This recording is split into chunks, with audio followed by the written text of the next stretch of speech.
Welcome, my friends. Welcome to my world. I'm your host, Kevin Rutherford. The number to join us, 855-950-3835. 855-950-3835. We're going to open the phone lines right now, so start dialing. We'll be here for the next hour taking your calls and answering your questions, and it is a free-for-all. Anything goes.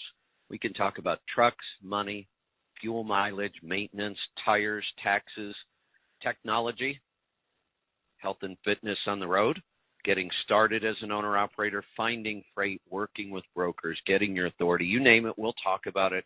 All you have to do is pick up the phone and join us. We'll get to those calls here in just a little bit. A couple things I want to talk about while we start lining up those calls. Looks like they're coming in, so start dialing. All right, I just have some odds and ends here I do want to talk about. The truck show, I'll probably come back to that. I want to give you a report on that. I'm still on the road, still trying to figure out our internet strategy. We're using two different mobile hotspots that are supposed to be unlimited. Neither one of them have been trouble-free yet. In fact, I've been fighting with them almost from day one. So we're still working on those. I did get a Starlink set up. It should be over here today after the show, so I can start playing around with that. We'll see how that goes, but there's not a guarantee on Starlink that when you move to a new spot, you're going to be able to get service yet. They are supposed to be rolling out some sort of a new mobile version where if you know you're going to be moving a lot, like trucks and RVs, that will be a different service type, but they're not rolling it out to everybody at once. So I should have some updates on whether or not Starlink is going to work right now in a mobile setup. Along those lines with Starlink, Elon Musk made an interesting statement yesterday. He was asked, because when the whole Ukraine thing happened and they started taking out electricity and the internet, and Elon Musk said, all right, we'll put satellites over there and we'll start service for Starlink in Ukraine. Shipped a whole bunch of terminals over there. And over the weekend, I saw an interview where they asked him, Russia has the capability of shooting down satellites. What if they just take out your service? And he said, well, it'd be a little more difficult than it sounds. We already have 2,000 satellites in orbit for Starlink. So right now for Starlink, and it's still a fairly new service, they have already launched 2,000 satellites into space. And Elon Musk made the statement, which sounds like something he would say, if Russia thinks they can take out Starlink, they're going to need an awful lot of anti-satellite missiles. And he said, even if they try it, I can launch satellites faster than they can launch anti-satellite missiles. What a crazy, bold statement, but that's what he's saying. So we'll see. I thought that was interesting. I do want to talk a little bit about rates. Looking back through the data, rates started dropping in January. I think we lost 20 cents in January. The data's in on February. The actual base rate in February was down another 26 cents. I've seen people complaining about rates more than normal, but most of them don't even realize that the rate is actually falling faster than they think, and here's why. Fuel prices always prop up rates, even if you say, well, not for me because I don't get a fuel surcharge. It doesn't matter whether you get a fuel surcharge or not. Rates, all the rates are always affected by fuel prices going up. They may be lagging behind the fuel surcharge, but they will go up as fuel goes up, because if I have to negotiate a rate today and I know fuel is $5.25 a gallon, of course I'm going to raise my rate. I have to. And so does everybody else in the industry. So the fuel surcharge works, but even if you're not getting a fuel surcharge or you think it's not affecting your rate, it absolutely does. If you look at the data in February, the rate itself only went down about a penny. When you look at all the rates across the country, the average rate van, I just looked at van, only went down about a penny. But technically, it went down 26 cents. 25 cents of it was made back up because the fuel prices were going up so fast. That is even more pronounced right now. We've seen fuel prices go through the roof during March, so it makes the rates look like they're holding steady. They're not. My guess is when all the March data comes in, we're going to see that the base rate itself has dropped. The reason you have to pay attention to that, all the signs right now are saying the economy cannot handle this kind of inflation. And what kills inflation is inflation. It will collapse under its own weight. Nothing else needs to happen in order for our economy to really start slowing down and tanking, because it is inflation that kills inflation. The Fed will probably jump on board and start raising interest rates. They already are. They said they're going to raise them 7 times in the next year or two, and that will start to kill it as well. You don't need that, but that will make it happen even faster. There aren't many signs right now that this economy has any chance of sustaining this level or recovering. All of the signs right now point to some sort of a big pullback, probably a recession, maybe more. It's hard to say. The war in Ukraine right now really doesn't help trying to predict anything, because based on some of the comments our president made over the weekend, it looks like we're going to get deeper and deeper into this. So that's still a big wild card. But when the economy starts to slow down, fuel will drop because of demand, and we will see the rate tank really, really fast. So be careful and keep an eye on that. And I hope you've been doing what we've been talking about since 2017, paying down debt, saving cash. Don't make any big business or financial decisions during this time. I had another topic here, AB 5 and the whole concept of authority. The calls are starting to come in, though. I think I'm going to skip that. These hours fly by once the calls start coming in. So I'll hold off on that. Maybe we'll talk about that later. I do want to maybe give an update on the truck show. It was a really good show for me this year. I enjoyed it a lot. But I do want to get to the calls. So let's get started today in Texas. Rusty, welcome to the program.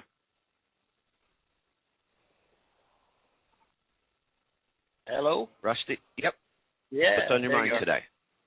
Yep, I was calling back about the oil sample with high viscosity and oxidation.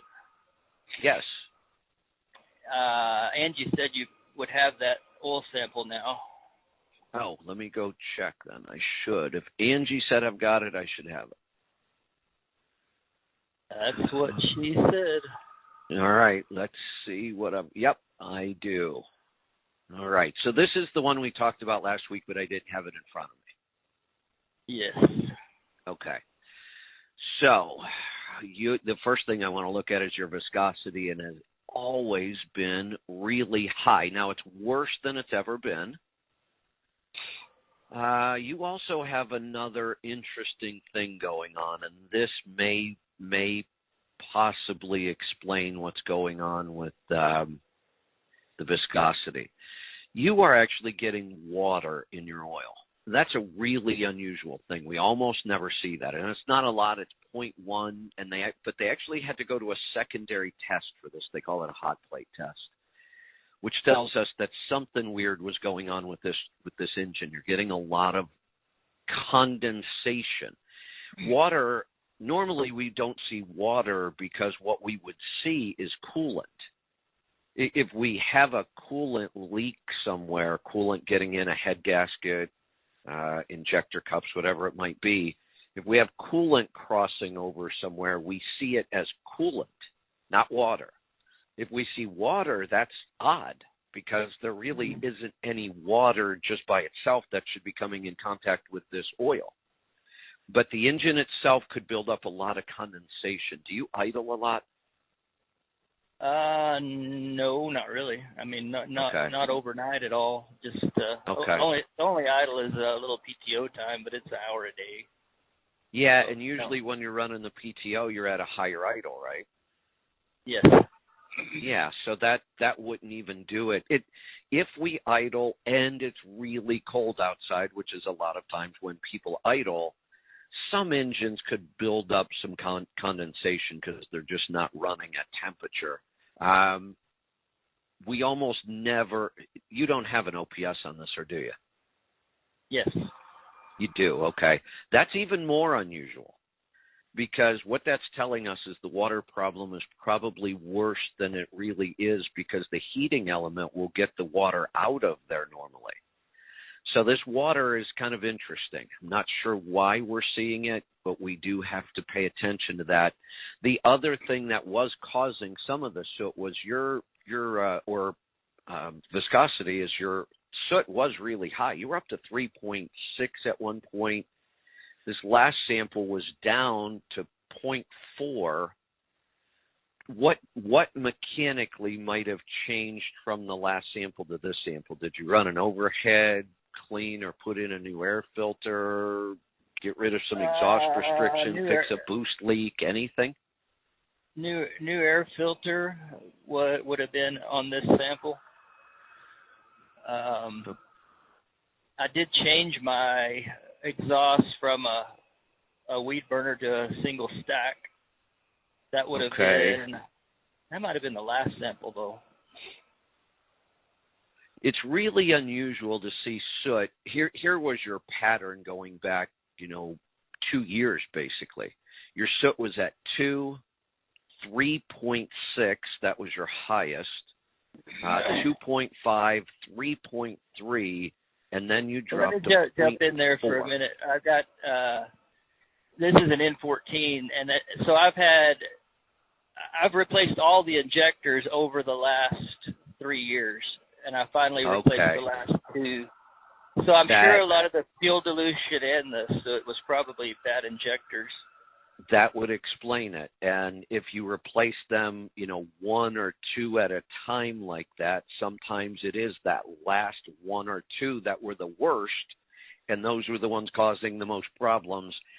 Okay, so based on the fact that a lot of things have changed, did you change the oil on this last sample? No. I would change it now. Let's change this oil.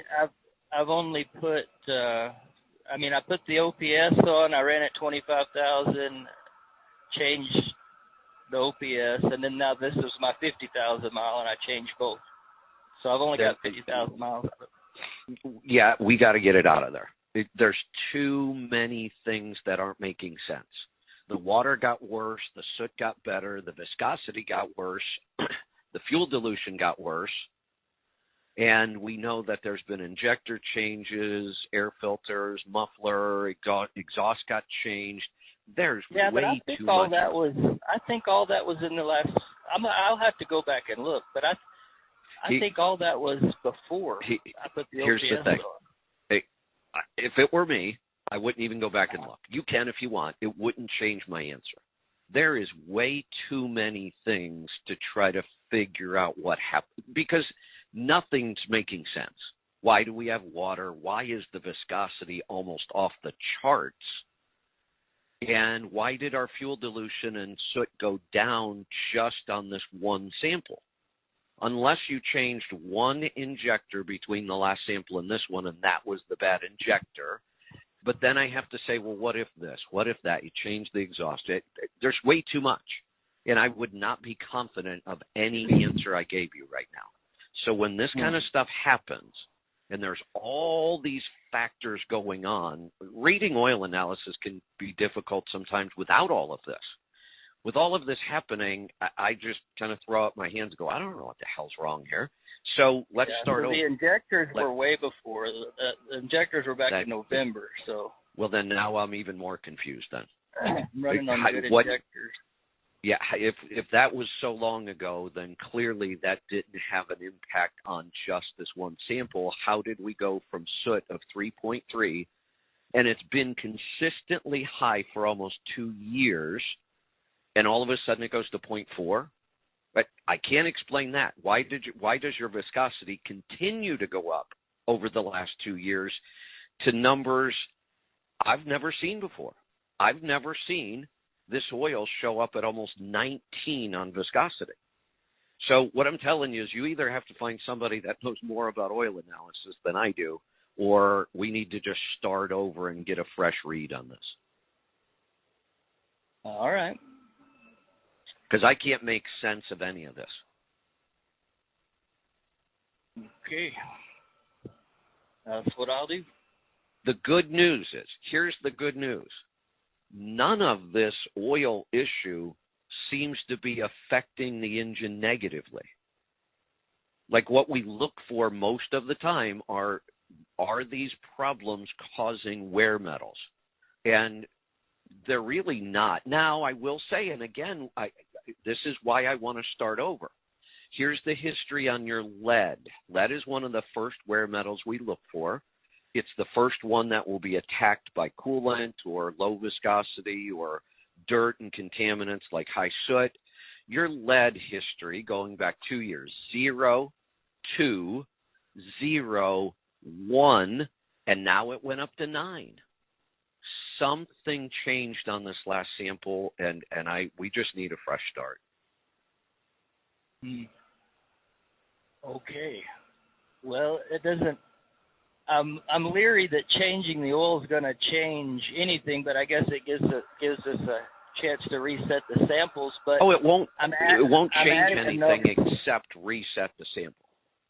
Yeah, I'm adding enough oil, adding the add-on oil every 5,000 miles that it's not like all 10 gallons of that oil's been in there. So for 50,000 miles. Here's another way of looking at this. Then I'll give you another option. The other way of looking at this is when you start using a gallon of oil every 5,000 miles, you're at the end of the life of that engine. It's done. It's just a matter of when do you want to schedule the in-frame. You can keep dumping oil in it, and it will keep running, and you could do that. But at some point, you're kind of done. Your cylinder kits are shot. My guess is in 3 months you might be putting in a gallon every 4,000. In 6 months, probably a gallon every 2,500. But at some point, you're just going to have to rebuild this thing. And if that's the case, why even bother trying to figure out what's wrong with it? There's nothing dangerous. Not like the engine's going to quit tomorrow because of your oil condition. It could quit tomorrow because you could throw a rod through the block. When we get to the end of an engine's life, there is more metal fatigue. You could have a catastrophic failure. It's not likely, but at this point, you could just keep running if you want and then decide when you want to do an in-frame. Forget the oil problems. Just ignore them. I think I'll let Bruce just turn it up and let it go out in a blaze of glory. You could do that too. And, you might find you turn it up, and if you go drive it nice, you might make it last another year. It's already got their tune in it, but The engine was a used engine. It's got about 600,000 miles on an overhaul, and it's used. I mean, it hasn't gone. My oil will. I'll burn a gallon every 7,000, and I'll burn a gallon every 2,500 sometimes. See, that's another weird thing that doesn't make any sense at all. There's so many. That's why I wanted to just start over on the oil, just to figure out what the hell's wrong with this thing. It's so odd. But honestly, why spend the money or the time? Just run it. Decide when you want to do the in-frame and run it till then. Well, it kind of makes me regret putting OPS on it at this point. If I'm going to have to change my oil. Well, I didn't. I put the OPS on, and it didn't. So then don't, Rusty. Don't change your oil then. Don't even sample anymore. Just run it. I'm giving you two totally extreme options here. Go figure out why your oil samples are so odd, and I'm telling you they're odd. You could find somebody that knows more about oil analysis than I do, and they're going to tell you the exact same thing. It's odd. It doesn't make sense. Let's start over. Or you're saying, why would I throw this oil away? And I'm saying, then don't. Keep running it, but don't be stuck in the middle where I thought about adding instead of and then saying, why is it doing this? And I'm trying to tell you, I don't know why it's doing it. Yeah, no, I'm not real worried about it because it's not doing. I mean, it's not doing a lot of damage. It appears on the samples. But what if I just started adding instead of adding regular oil? What if I started adding synthetic? Would that lower the viscosity? It would, but I wouldn't do that. I wouldn't do. No, it will lower the viscosity. It could make things worse. You're going to burn more oil. The thinner you make that oil, the more you're going to burn it. But again, if we wanted to try to fix something, which is what you're asking me now, will synthetic fix it? I'm saying we can't figure out what to fix till we figure out what's wrong. We can't figure out what's wrong from your history of samples, now that I've seen them. There's nothing in this that makes sense. I'm more confused than I was before I got to see the sample. So if your goal is to try to fix the problem, then go change your oil so we can figure out what the problem is. If you don't care about fixing the problem, then just keep doing what you're doing. Got it. All right. And you've got some life out of this engine. You've probably got a little bit more, but at this point, I would pick one of those two. I wouldn't hang around in the middle trying to figure something out. And if you do want to figure it out, you're going to have to do what I said. Let's go to BC. Murray, welcome to the program.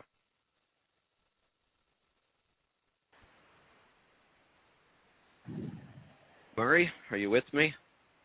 Yeah, Kevin, good morning. There you are. What's on your mind today? A couple of quick things. Well, hopefully they're quick. Won't try to take too much time. Norma and I started back into keto in earnest. We've been doing keto for several years, but we stray a little and eat too many carbs. Clean carbs, but still too many carbs, and so it's kind of stalled our weight loss for a while. We're back on that wagon and trimmed our carbs right down, and we're kind of following Jason Fung's approach with the fasting, the 24, 36-hour fasting, 1 day a week. Okay.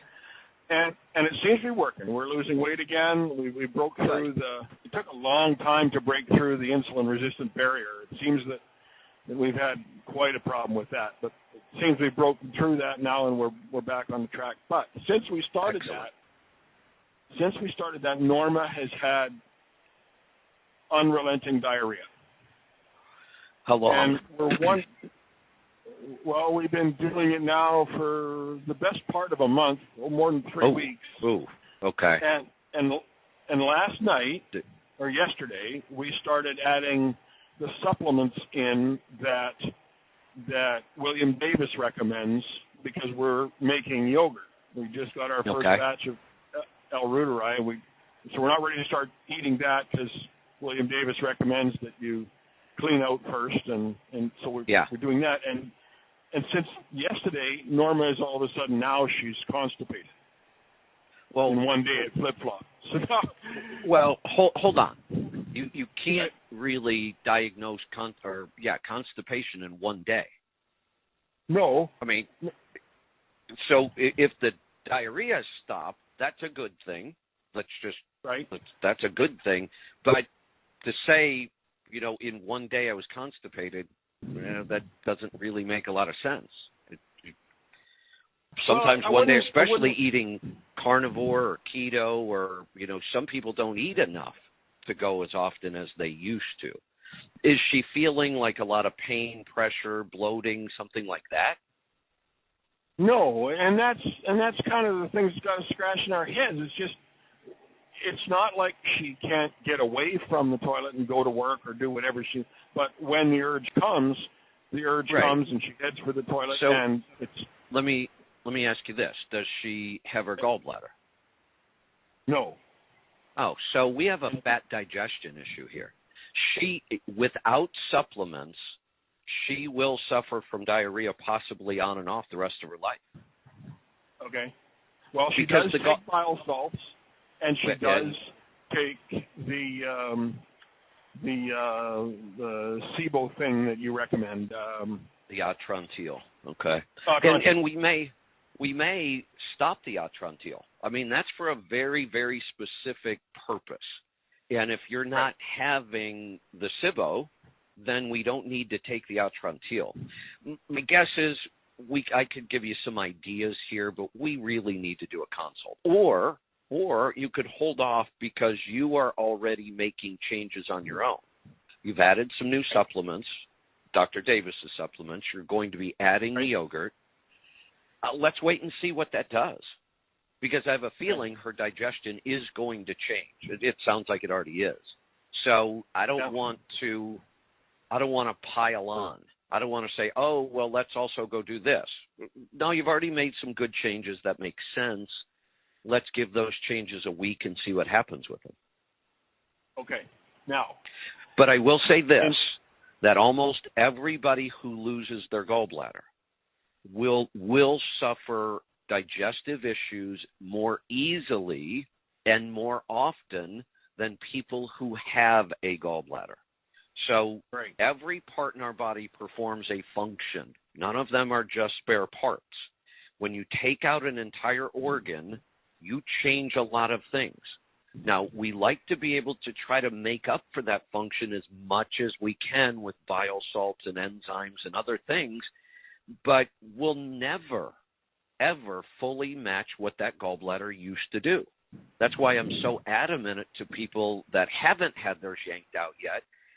Don't let them unless they tell you it's an emergency, and let's make sure you never get to the point where it's an emergency. Because once it's gone, digestion will never be optimal again. We can do the best we can do. Right. And Norma she used to have IBS, and she's had digestive issues most all of her life. And unfortunately, we didn't find out that she could do with it. She could get, better without having her gallbladder taken out until after it was gone. So, put it back now. No, it's a shame that doctors don't take the time to explain. Now, when it's an emergency, it's infected, it's life-threatening, I get it. Take it out. We're not going to risk somebody dying over this. But many times it's a long lead up. Oh, you've had gallstones a couple times. Oh, we can't seem to get rid of them. Oh, they're blocking the duct. You've got sludge in your gallbladder. Okay, all of those things can be fixed. But their answer is yank it out, and they don't bother to tell anybody that. First, they don't bother telling anybody you should be taking bile salts and digestive enzymes. And then they don't even bother to explain to people your digestion may never be right again. When we told her doctor that she was taking bile salts, her doctor poo-pooed on that and said, "Oh, you don't need to worry about that. Your liver will do whatever it needs to do to make enough, and you'll be fine." So, I mean, well, her statement is correct, but not helpful. Yes, your liver will continue making bile. True statement. But it's not. Yeah. If the gallbladder wasn't necessary, why do we have it? Well, yeah, you're essentially taking out the storage tank. Exactly. And the injector. And the injector. Yeah. Yep, exactly. I doubt that analogy would have helped the doctor, but truck drivers get it. Yeah, this is where we store the fuel, and this is when and how we inject it. Let's take that engine analogy one step further. What if the whole time, whether your engine was running at 1,800 RPM, 600 RPM, the same amount of fuel just constantly dripped into your cylinders? Your engine wouldn't even run. Oh, and you'd have horrible fuel dilution. Oh, my goodness. Exactly. So to say, oh, you don't need the gallbladder, the liver will do what it needs to do. That's like saying you don't need injectors, your fuel pump will do what it needs to do. Right. And we understand that now, but... Right. No, I get it. I just wish doctors would do a better job of explaining it to people. funny thing about that doctor, Norma changed doctors back when you were helping her with her liver problem 2 years ago. Yeah. Her fatty liver. That same doctor who was helping her then recently died with bubonic plague, believe it or not. Bubonic plague? Where does she live? Yeah. We're in Abbotsford, just across the border from Sumas. I'd almost like to know the history of bubonic plague in that area. I would have to believe it's almost unheard of. Well, it was shocking to everybody. It's like all of a sudden the doctor, he was an avid gardener, and so the common assumption amongst everybody is that he picked it up while gardening for lack of, knowing where else it would come from. Yeah, that's bizarre. My guess, why wouldn't they think that maybe he picked it up from a patient, or she picked it up from a patient? Yeah, maybe, yeah. But anyway, yeah, he just all of a sudden. So now I have no doctor, and she had changed doctors a couple of years ago, and finding a new doctor, that's a whole other problem because nobody's taking new patients. But anyway, if I might move on quickly to the next question. Yep. We started making yogurt. We got our probiotics, the L-Reuteri, Gaceri, and coagulants. And this weekend we started with our first batch of the L-Reuteri, and it's hard to find like the right kind of milk here because we've got, we live in a communist country where it's controlled by milk marketing boards. So, yeah, that's a whole other issue. We won't get started on the politics. Yeah. Well, I will tell you that we have goofy politics around food and dairy down here too. I can, in Oregon, I can buy cannabis legally. We have basically decriminalized many other drugs.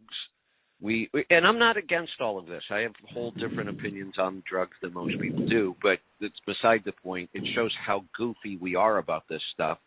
We have legalized the use of psychedelics in this state for mental issues, and I believe there is something there to that. So I actually believe those are all good things.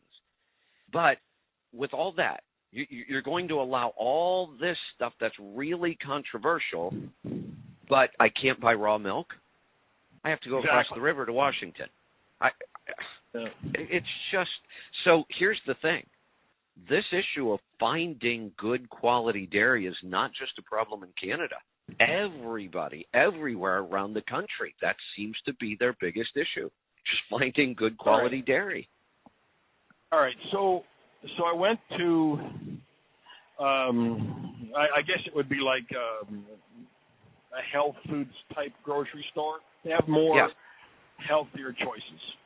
Good. And I found a cream top, lightly pasteurized, non-homogenized milk, organic.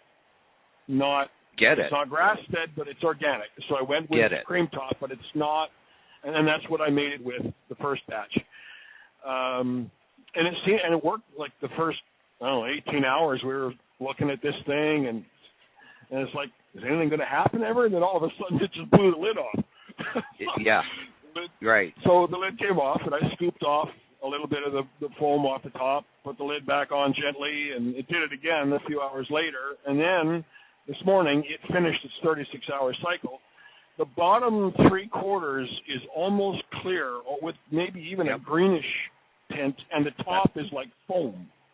Yep. So one of the ways you can L-Reuteri is one of the harder strains to ferment properly. The first batch is always a mess, and it's exactly what you're describing. Yeah, the clear or amber, whatever color you might be seeing, that's what we call the whey. The whey is separated out from the curds, and if you strain the foam, it just pour off all the whey. Don't even bother pouring that into a strainer. Just pour off all the whey. If you put that foamy-looking stuff in cheesecloth or in a yogurt strainer, you may end up with a pint or a half. Now, what was this, a quart batch? Quart jar, yep. you may end up with like a half a pint of actual edible yogurt. And go ahead and eat it. Right. If you can strain something out that looks like, creamy yogurt, or it might even be a little thin, eat it, drink it, whatever. There's nothing wrong with it at all. You can use the whey to start your next batch. And your next batch and that's what I was planning here. Yep, you're just the whey alone, just that clear liquid, 2 tablespoons per quart. If you want to do a gallon batch, put in 8 tablespoons of it.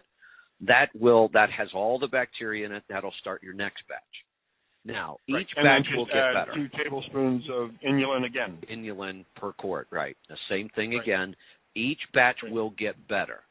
If you wanted the batch to get a lot better, that same dairy that you get the milk from, do they have half and half? No, that's why I went with the cream top. Now, okay. The local commercial dairy. Just so you know, I want to clarify this. The only reason that's called cream top, it is still the same milk fat as whole milk. The reason they call it cream top is because it's not homogenized. The cream will separate out. And it does. We get about a quarter, or maybe a fifth on top. Yeah, there's no additional milk fat because they call it cream top. It's still whole milk. Right. So you're still going to get the same results in the yogurt as you would with any whole milk. When you go to either half and half or even full cream, you start getting really, really thick yogurt. Okay, now that was my next question. I can get 50-50 or half and half in an organic, but it's commercial dairy, which means it's going to be probably heavily pasteurized and homogenized. It'll say it'll if it's homogenized, we don't care much. Again, if I can wave a magic wand and everybody got the perfect dairy, well, that'd be awesome. But I can't, and they don't, so we need to start looking at what are our best options. So I would go with at least an organic half and half that's not homogenized, rather than struggle through 4 or 5 bad batches trying to use whole milk on L. reuteri. Now, the other strains all seem to do much, much better. L. reuteri is just the toughest one to kind of get going and get to a really good edible batch. But it happens faster the more milk fat. Now, here's another option.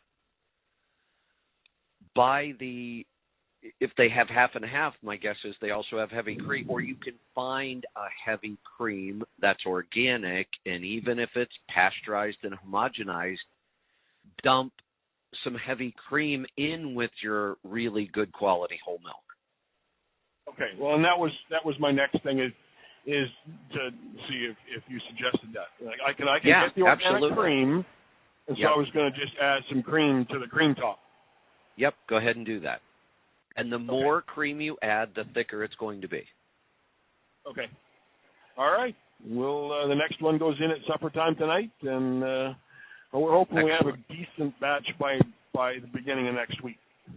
If you do it with enough cream in it, I think you're going to get a good batch even on just the second one. If you go with straight whole milk, you'll see an improvement. There'll be less whey at the bottom, but you're still going to get quite a bit. Okay. And would you use curds to start the next batch, or just the whey? I only use the whey because if I have curds, I want to eat it. Right. Yeah, I don't want to waste my the edible part of the yogurt, the curds, the good creamy yogurt. Why use that when we have all of this waste product that works just as good? Right. Now, would like I've been using quart jars, but I lost quite a bit of like when the jar kind of blew up yesterday. Now, see, there's an interesting that's an interesting phenomenon. That tells us that culture was really active. I've never had that happen. Mine doesn't. Well, and it happened in a very short.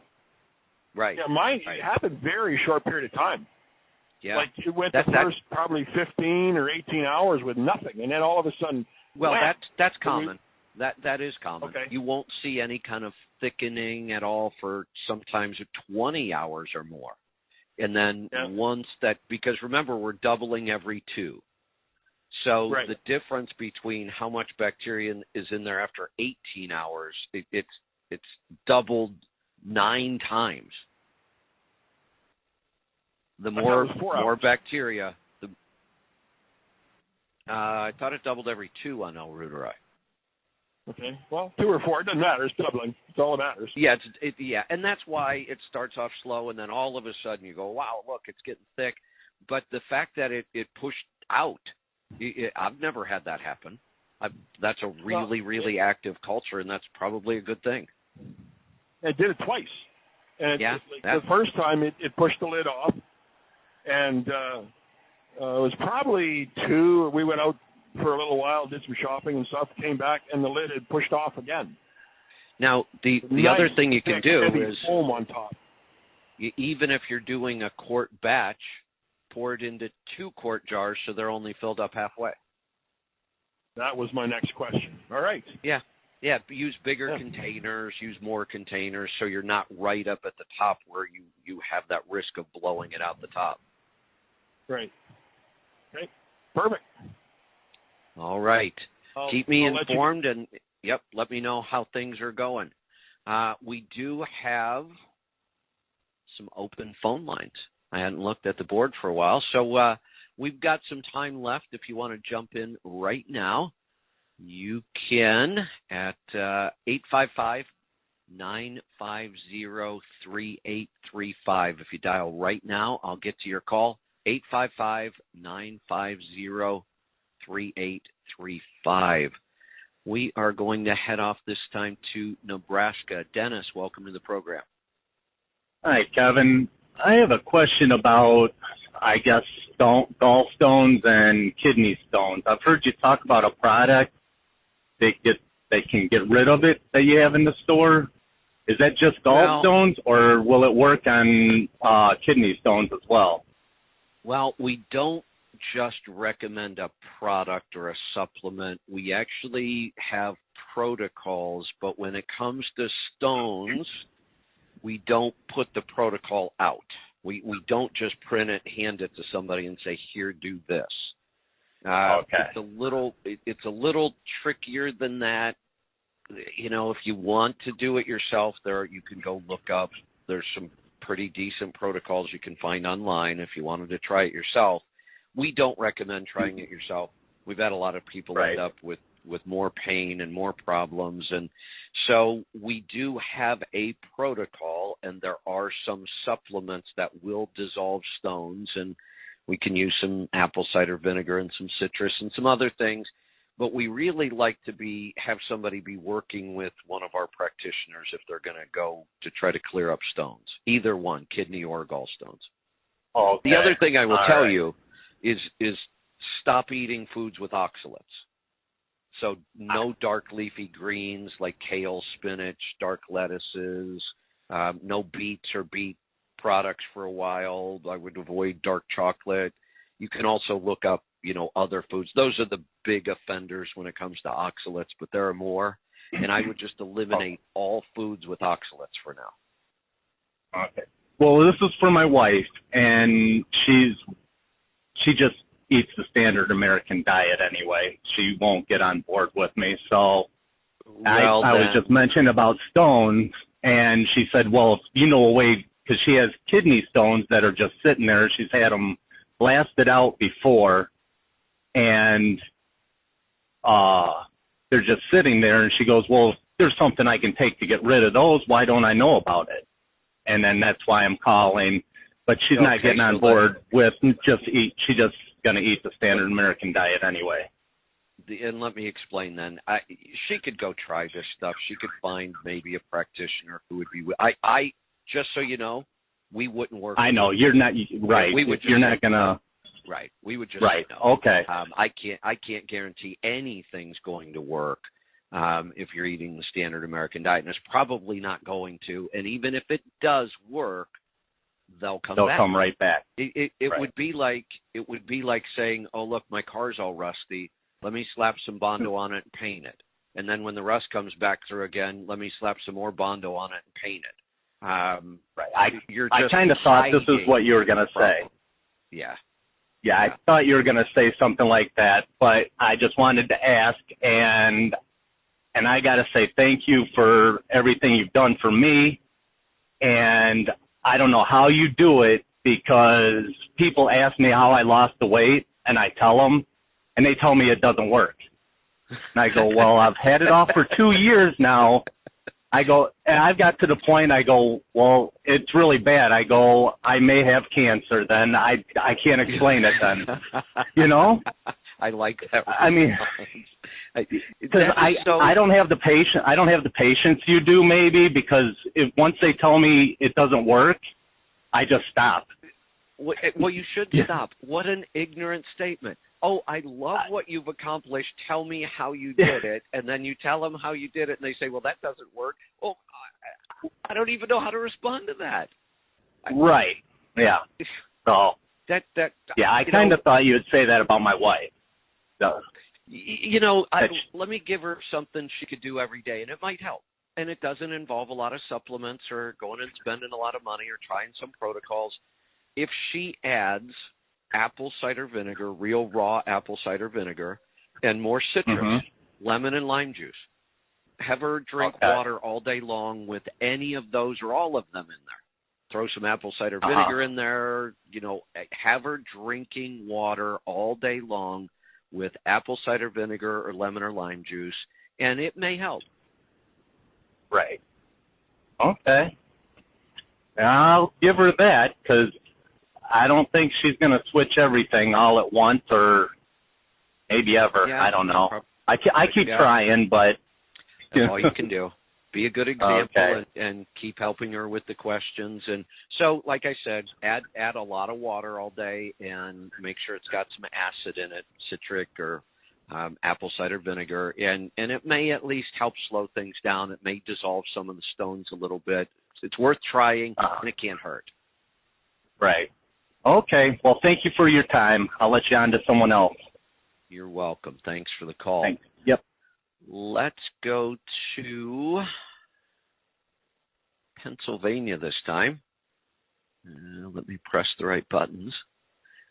Zena, welcome to the program. Hello. Thank you. Hi there. So I did what you said, and I skipped the eggs and dairy for a week. Okay. And I didn't really notice. I might have noticed a small difference, but I didn't notice anything. There wasn't anything world-shattering. Yeah, if you don't notice a significant difference, then we're probably on the wrong track. Have you ever done any food sensitivity testing? Actually, I did do that. And, of course, big surprise, wheat and stuff showed up. But, right. But yeah, I mean, it didn't seem I had an awful lot of food sensitivities. That's a good thing. So that also means we're going to have to look somewhere else for the digestive issues. Have you done a NutriQ with us? Yes, they just sent me one last week. Okay, so you have a new one in the system? Mm-hmm. So let's do this. It's a little hard for me to go. I got to make that easier so I can just go in there and grab one on the fly. Would you be able to call back tomorrow or Wednesday or anytime this week? Yep, I can call back tomorrow. Is that your first NutriQ? No, it's not my first one. So there's I've had actually other history ones. in there too. Oh, good. Yeah. So yep. I'm going to make a note. Let me make sure I don't forget this. I'm putting it right on my show notes. I want to go back there and look through your history and look at this newest NutriQ and see if something jumps out at me. Okay, sounds great. Yeah, so we know it's not dairy and eggs. That's actually a good thing. You don't have a lot of food sensitivities. That's a good thing. So it shouldn't be too hard to find this. Give me Okay. Kind of explain it to me again. When does it happen, or when doesn't it happen, or when are you noticing anything different? Well, it just seems to it's not right after I eat or before I eat or anything like that. It just seems to be it just seems to be there where it wasn't before. So I'm just my question was if I had some kind of inflammation that I needed to get, because of that COVID that I had. That's almost where we might end up going with this. So Do you feel so? When we talk about our midsection, and sometimes our pants are tight one day and they're loose the next, and it's not like we could have lost weight in a day. What the hell's going on? Mm-hmm. Two things can actually happen. So you could have gas and bloating in your digestive tract that causes your whole midsection to swell. That would be a digestive issue. That you could also have, though, where the tissue itself, it has nothing to do with your digestive system. That's all working fine. The tissue itself can be inflamed and bloated. And so that would be a different thing. Do you, when you are bloated, do you feel digestive symptoms, like some pain, some discomfort, some belching or gassy or anything like that? No gassy or anything, but I mean, it just, it just feels like a little irritated, I guess. And it's not just after I eat; it's just like all the time. You know what I mean? Just all the time, right? So that starts to lead me more towards a digestive issue rather than just systemic inflammation. If we thought it might be, system-wide inflammation causing just the tissue to be kind of swollen, then we might go do a C-reactive protein test to verify that. But I'm going to lean more towards this is probably digestive, and I may be able to see something in the NutriQ then. Okay, great. All right, sounds good. I'll get on that, and then call me sometime this week, and we'll see if we can figure something out. Great, thank you very much. You're welcome. Let's go to Kansas this time. Tim, welcome to the program. Rutherford. Hey there. Yes, thank you. You're welcome. I have a question concerning fermenting. I have been experimenting a little bit with that, and I was wondering, would it be beneficial to? I've also been doing the yogurt. I should say that, and I was wondering, would it be beneficial to use some of the whey from the yogurt in a fermentation jar to add that bacteria also to my fermented food, or will that not work? No, it actually does work, and there are a lot of people that even Dr. Mercola sometimes recommends using a ferment starter, and one of the ferment starters is just whey from yogurt because it's got the bacteria in there. I've attempted it, and you can even buy little packets of starter, or you can use the whey right from yogurt like you're doing. I've tried it. It works. But what happens for me is it actually, maybe it's working too good. Everything ferments so fast that all the vegetables get a little soft for me, like too quickly. So some of the time that I'll do it is I'm going to ferment something really, kind of hard and crunchy like Brussels sprouts. If I'm going to ferment Brussels sprouts, I'll add some whey from the yogurt in there to kind of speed things up. If I'm fermenting something like asparagus, it happens so fast. The last thing I want to do is speed it up. I did asparagus once with whey, and on like the fourth day, it was almost mush. So it works. It does add more bacteria, and there are a lot of people who use whey as a starter to ferment vegetables. I found that I prefer not using it. There's already bacteria on the vegetable. It always ferments on its own. And almost every time I've tried to use whey, I ended up with the vegetables were just too soft for me. I started a batch of your pickles on Saturday, I guess it was. So they should be done Tuesday or tomorrow when I get home. Yeah. I wonder how that would work. They're whole cucumbers. So now I would never use whey for my pickles.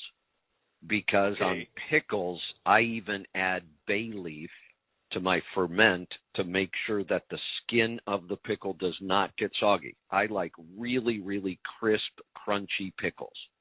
And cucumbers ferment fast, even whole cucumbers. I very seldom leave them out more than 5 or 6 days. I like to get the really strong taste from leaving them out longer, but I don't like when they get soft. So, okay, so yeah, I you I think would even not a cucumber use whey for pickles. would soften up with the way cucumbers. you add it? Cucumbers soften up way too fast without whey for me. That I try to slow down my pickles as much as I can. In fact, I do so many jars of pickles that, because I get a lot of cucumbers out of my garden and I like to have pickles all year if I can, I will actually take some of my cucumbers and I'll only leave the jar out for about 36 hours. And then I'll stick it in the refrigerator in the back. And when I run out of all my other pickles, I'll start going for those. And that usually helps them go a little bit longer without getting too soft. Okay, well, I guess I will try a little experimentation by myself also. And that's the best goes. thing to do. Yeah, play around, but definitely by tomorrow when you get home, I would taste those pickles. And if they're a little too crunchy for you, I might think about throwing them in the refrigerator anyway to start slowing it down. Well, I like crunchy pickles too. So. Then you definitely want to make sure you don't over ferment your pickles then. Okay. There are some things that go really fast, and you would think that, that cucumber has such tough skin on it. But the cucumbers will soften pretty darn quickly. And then, like I said, asparagus, 48 hours is about all I'll ferment asparagus for. Now, if I get those big, fat, half-inch round asparagus, I might let it go another day, but not much. They soften pretty quick. I have some jars of asparagus I have a good patch of wild asparagus out on my farm. Oh, that's awesome. That's awesome. Absolutely. Yeah. I'm looking forward. Go ahead. I was just going to say, and that I, got this spring, obviously, or last spring, but that's starting to get a little bit on the soft side, what I have left now. So. If you got asparagus to last from then till now, that's awesome. Yeah, you did a good job fermenting that. That's awesome. I am really looking forward to, and I wish I was home because it could start happening any day now. I planted asparagus crowns last spring for the first time, and this is the year I'll be able to harvest a pretty decent amount. I think I can harvest for 14 days, maybe even a little longer. And then you got to kind of give it a break till next year, and then I can start harvesting even more next year. So I'm looking forward to my asparagus coming up this year. Yeah, I'm looking forward to a new batch myself. So, well, thank you very much for the info. You're welcome. Great day. You're welcome. Thanks for the call. All right, we are just about out of time for the day. I've got to wrap this up. We will be adding more shows tomorrow. We will be doing the Power Hour. I'm thinking we might be able to bring back Rolling Toe this week. I need to talk to Mike and Kevin Beckett about that. I do want to do trucking technology and efficiency this week with John and Joel. So it might be a big week for us to start adding some shows back in, and we'll have to see on the schedule. We may add them back in as the first hour, or maybe the second hour. Not sure yet. We got a couple things to figure out, but thanks for all the support. Thanks for the calls. You guys have been awesome.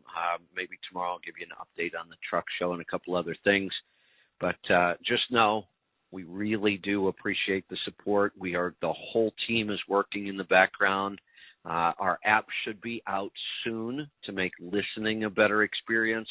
And we will continue to roll out new features on the platform virtually every week. Things should start happening now the truck show's over.